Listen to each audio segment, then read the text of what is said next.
Are GLP-1 drugs safe?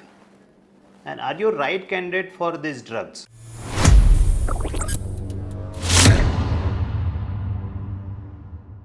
Hello friends, myself Dr. Suhas Khaire. I am endocrinologist working at Noble Hospital Pune. Today's topic of discussion is about GLP-1 drugs, and I think this is a very hot topic in the recent past, and all of you must have heard a lot about these drugs in recent times, right? So what are these drugs? So there are two type of drugs. First is GLP-1 agonist. It usually have the semaglutide molecule, which is branded as Ozempic and Wegovy. And second class is dual agonist, that is GLP-1 and GIP agonist, which is Tirzepatide molecule and which is branded as a Mounjaro. So how these drugs actually act? So these drugs actually act on your brain-gut axis. So it causes the fullness of the stomach by reducing the gastric emptying. It also acts in your brain and it reduces your appetite.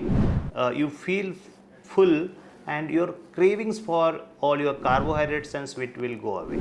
And that's how your effective calorie reduction happens and you lose a lot of weight over a period of time. So which type of patients are suitable for these drugs, that we need to understand. So these drugs actually approved by FDA for diabetes and obesity people when their BMI is high, that is more than 30 BMI, and if more than 27 with any comorbidities. So what happens when we start taking these drugs?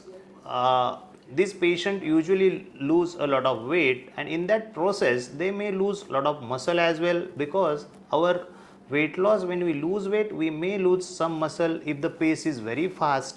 That's why we need to have the endocrinologist or medical professional physician to monitor you, to monitor your progress, to monitor your doses. And I think this drug should not be abused, which is seen, we have seen a lot of patients taking these drugs by their own, maybe because their friends are taking, maybe some celebrities taking. That's why you are prone for these actions. And I think we should be very cautious for some side effects or contraindication of these drugs. As we all know, these medicines or any medicine which comes, it has some side effects or contraindication also are there, and that's why we need to be very vigilant for these side effects also and contraindication also, and that's where your doctor will help you in that. So you reach out to your doctor and then only discuss about the pros and cons for these drugs. Are you really right candidate or no? And then we can decide, and you can decide about really these drugs are suitable for you or no. And that's how we can manage you properly.